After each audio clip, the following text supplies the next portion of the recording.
Ever heard that saying about compound interest being like the eighth wonder of the world? Yeah, definitely. It gets thrown around a lot in finance circles. Totally. Well, today's deep dive, we're cracking the code on wealth building. And it all starts with this whole game we're all playing with money. Oh, I like where this is going. You're talking about the book, The Banker's Code, right? You got it. We're going deep on this one, trying to see what secrets these bankers are holding on to. And hopefully by the end of this, you'll have some new tricks up your sleeve for your own finances. Love it. The book really hits on this idea of a financing game we're all a part of, whether we realize it or not. Right, like it's this whole system working behind the scenes. hmm And it's crazy how much it impacts all of us. Yeah, and a lot of us are kind of just stumbling through it. It can really make or break your financial well-being.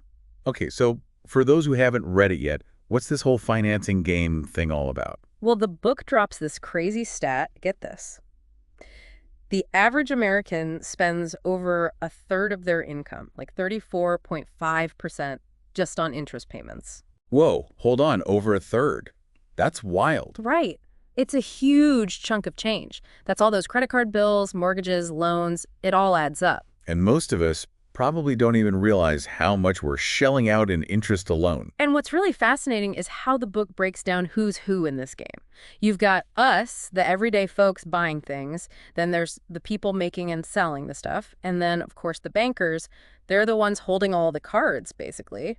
So are they like the bank in this financing game? Exactly. The book argues that because most people don't really understand how money works, they end up stuck, like hamsters on a wheel, just making the bankers richer without even knowing it. Okay, so how do we break free from the hamster wheel? The book mentions something about leverage, but it's not the usual kind, right? That's right. They talk about two distinct types. People leverage, which is more about using other people's skills and time to build something bigger, like businesses use. Then you've got the good stuff, money leverage. And that's the banker's secret weapon. You bet. It's all about making your money work for you instead of you working for it. So instead of our money just sitting there losing value, or even worse, slowly disappearing from all those interest payments, we need to learn how to put it to work, right? Yeah. Make it earn its keep. Exactly. The book says that by figuring out these money leverage strategies, we can level the playing field a bit. Instead of being these like pawns in the financing game, we can start thinking more like the bankers themselves. Think long term, understand the risks, and ultimately be in control of our own finances. So how do we actually do that? Do we all need to like go to banking school or something to get this banker mindset? Well, it's not quite that intense. It's more about shifting your perspective on money. Okay, so instead of seeing dollar signs, we should be seeing what? Investment opportunities. Exactly. It's about understanding that every dollar has the potential to either make more money or lose value just sitting there. That makes sense. So it's not just Sure. about how much money you have. It's about how you're putting it to work. Mm. The book uses this term opportunity cost. What does that mean exactly?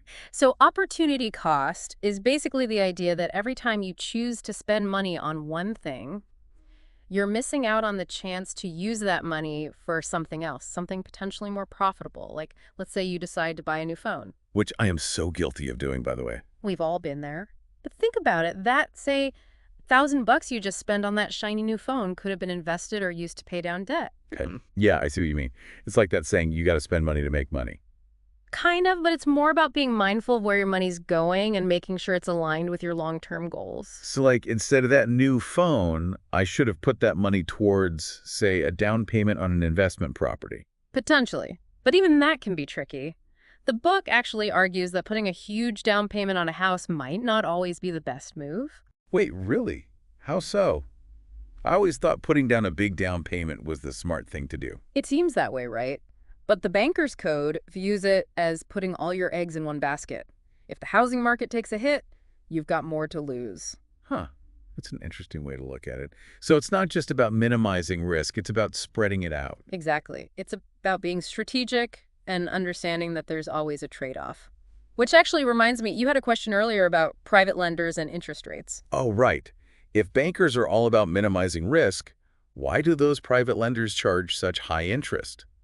Seems risky for the borrower, doesn't it? It does seem counterintuitive, but the book addresses that. It says that private lenders can get away with those higher rates because they offer something banks usually don't: speed and flexibility. So it's like a trade-off, higher interest for less hassle. Exactly. They can approve loans way faster than traditional banks, and their terms tend to be more flexible. So for someone who needs money quickly or maybe doesn't qualify for a traditional loan, that speed and flexibility is worth the higher cost.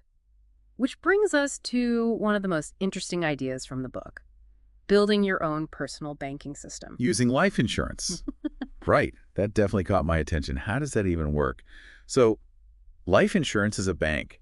It's kind of blowing my mind a little. Yeah, it's a whole different way of thinking about it. So basically, you've got these permanent life insurance policies, not the term life ones, but the permanent kind. And they have this cash value thing that grows over time. Right. I've heard of that, but I've never totally understood how it works. Well, the book says you can actually borrow against that cash value. It's like you become your own lender. Wait, so I'm borrowing from myself Yeah, using my own life insurance policy as collateral. you got it. And here's the kicker. Because it's your own money you're borrowing against, the interest rates are usually way lower than what a bank would give you. Okay, that's kind of genius. And while I'm paying myself back this low-interest loan, the rest of the money in the policy is still growing. Exactly. It's like a double whammy of financial goodness. Okay, I got to ask, give me an example. Let's say I need a chunk of change, like, I don't know, 50 grand to buy a rental property. How would this whole life insurance as a bank thing actually work? Okay, so you need 50K. Now, you could go to a bank, but their interest rates are probably going to be, what, 6%, 7%, maybe even higher. Yeah, that sounds about right. But with this strategy, you borrow against your own policy. Let's say the interest rate is only 3%. You get the money you need and at a way better rate, all while that cash value keeps growing, maybe even faster than that 3% you're paying. Man, that seems like a no-brainer.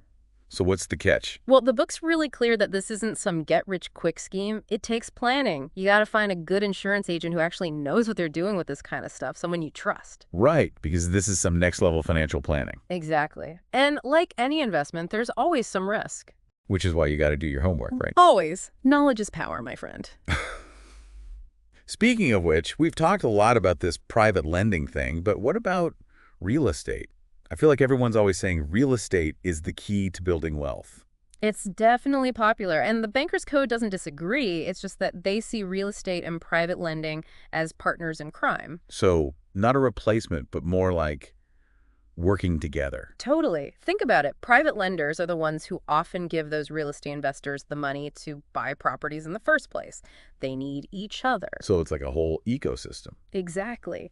And when you understand how it all fits together, you can start making smarter choices for your own finances. This has been super insightful, but there's one thing we haven't really touched on, the stock market. Where does that fit into this whole banker's code philosophy? You know, the book doesn't spend a ton of time on the stock market, but what it does say is pretty interesting. It calls it a zero-sum game. Basically, for someone to win, someone else has to lose. So it's kind of like gambling. In a way, yeah. Which isn't to say it's all bad, but the Banker's Code definitely encourages us to think about whether that kind of wealth transfer is something we're comfortable with. Interesting. It definitely makes you think twice. It really does. Well, I think that's about all the time we have for today's deep dive. We covered a ton of ground, from the financing game to building your own banking system.